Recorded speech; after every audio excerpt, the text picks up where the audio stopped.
एका 14 वर्षीय मुलीवर अंबरनाथ येथे सतत 2 दिवस सामूहिक अत्याचार झाला होता। या गुन्ह्यात तेथील राष्ट्रवादी विद्यार्थी काँग्रेसचे अध्यक्ष अरबाज कुरेशी यांनी पीडित मुलीला न्याय मिळवून देण्यासाठी पोलिसात साक्ष दिली होती। या प्रकरणी काही आरोपींना अटक करण्यात आली आहे। मात्र आता आरोपीच्या संगनमताने त्यांना खोट्या गुन्ह्यात गोवले असल्याची तक्रार अरबाज कुरेशी यांनी मुख्यमंत्री एकनाथ शिंदे तथा पोलीस उपायुक्त उल्हासनगर कार्यालयात केली आहे। या संदर्भात अरबाज कुरेशी यांनी उल्हासनगर पत्रकार कक्षेत पत्रकार परिषद घेऊन त्यांची बाजू मांडली। अंबरनाथ येथे एका 14 वर्षीय अल्पवयीन मुलीवर सतत 2 दिवस आरोपीने अत्याचार केला होता। आरोपीमध्ये शिवसेना पक्षाचा पदाधिकारी देखील सामील आहे। या प्रकरणी पीडित मुलगी आणि तिच्या नातेवाईकांनी तक्रार केली असून आरोपीच्या विरोधात गुन्हा दाखल करण्यात आलाय। या प्रकरणात अरबाज कुरेशी साक्षीदार आहेत। त्यांना वारंवार आरोपीच्या नातेवाईकांकडून दमदाटी व शिवीगाळ करण्याचे, जीवे ठार मारण्याच्या धमक्या दिल्या जात आहे। यामुळे मला आणि माझ्या कुटुंबियांना धोका असून जर माझे काही बरे वाईट झाले तर यास अंबरनाथ पोलीस जबाबदार असेल, असे अरबाज यांनी यावेळी सांगितले। या आरोपीपैकी एका हिस्ट्री शीटर आरोपीच्या नातेवाईक महिलेने राजकीय पक्षाच्या संगनमताने माझ्यावर दबाव टाकण्यासाठी व साक्ष मागे घेण्यासाठी खोटा विनयभंगाचा गुन्हा दाखल आहे। पीडित मुलीला न्याय देण्यासाठी एखादा सामाजिक कार्यकर्ता जोखीम पत्करून पोलीस ठाण्यामध्ये साक्ष देत असेल तर त्याला खोट्या गुन्ह्यात अडकवलं जात आहे। अंबरनाथ में जो 13 जुलाई को जो घटना घटी थी उसमें जो आरोपी थे जिसमें साक्षीदार जो केस में मैं साक्षीदार बना था, उन केस के सभी आरोपियों को, कुछ आरोपियों को पकड़वाने में मैंने मदद भी किया था अंबरनाथ पुलिस प्रशासन का, जिसके कारण कुछ आरोपियों को पकड़ने में पुलिस को यश भी आया था। और अभी एक आरोपी उसमें से फरार है। अभी जो आरोपी उसमें से पकड़े गए थे अमन अब्दुल रऊफ शेख, जो अंबरनाथ युवा सेना शिंदेगढ़ का उप शहर अधिकारी अंबरनाथ पश्चिम का है, तो उसके घर वालों द्वारा मेरे को मेंटली कंटिन्यूसली टॉर्चर किया जा रहा है। मेरे घर के पीछे आके अश्लील शब्दों में गाली देना, मेरी मम्मी को, मेरी वाइफ को, बच्चे को, 11 महीने के बच्चे को, मेरे दोस्तों को अश्लील शब्दों में गाली देना, ये प्रकरण उनके घर के यहाँ से कंटिन्यूसली चलता आ रहा था। और अभी जो है, अब मेरे दुकान के यहाँ पर आके गाली गलौज करना, फिर थ्रेड मेरे मर्डर के लिए लोगों से बात करना, वो प्लानिंग करना कि तो कैसा मेरे को परेशान करके ये केस से हटाने के लिए जैसा साजिश उनको चलना चाहिए वैसा वो साजिश चल रहे। अभी कुछ दिनों पहले उन्होंने मेरे खिलाफ में सबसे पहला एनसी मैंने किया था, उस पर कोई कार्रवाई अंबरनाथ पुलिस की तरफ से नहीं की गई। सेकेंड टाइम वो लोग मेरे दुकान के यहाँ पर आके गाली गलौज किया, तब जाके मैंने पुलिस स्टेशन में सबसे पहला मैं जाके खड़ा हुआ। उसके बाद में पहला एनसी उनका लिया गया, उसके बाद हमको 149 का नोटिस दिया गया। बदलापुर के मैटर को देखते तो क्या मैटर लड़कियों का सीरियस है करके मेरे को 149 का नोटिस दिया, वो भी मैंने एक्सेप्ट कर लिया। सीनियर साहब ने भी मुझे 149 का नोटिस दिया था, वो भी मैंने एक्सेप्ट कर लिया था। उसके बाद में लड़की ने मेरे नाम पे एप्लीकेशन ऊपर तक करी।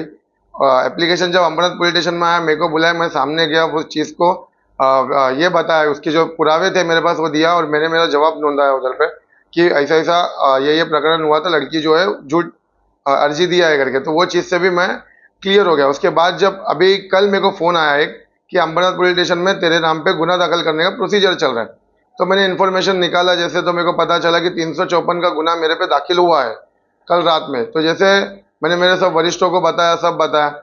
आज जब उसका एफआईआर का कॉपी हमारे पास आया, उसमें ऐसा बताया गया है कि मैंने वो लड़की को 3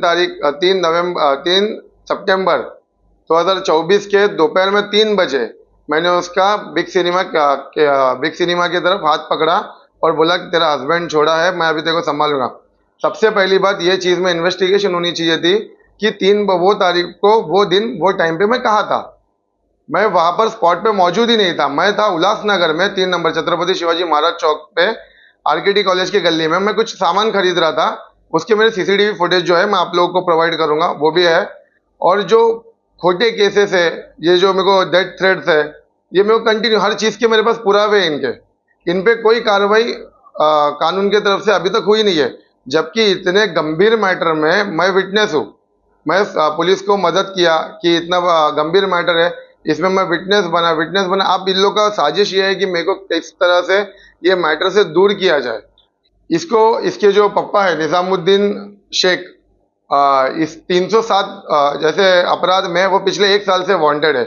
इसका जो भाई है आलिम निज़ामुद्दीन शेख, ये भी 307 के अपराध में 1 साल से बाहर है। चाचा भी सेम अपराध में 307 के 1 साल से बाहर है। इनके घर पे कोई आए ना, ये लोग कैसा लोगों से कॉम्प्रोमाइज करे, कैसा पैसे लोगों से कॉम्प्रोमाइज के नाम पे ऐठे, ये प्लानिंग में खोटे खोटे केस पुलिस को गुमराह करके हमारे नाम पे खोटे केस किए जा रहे हैं।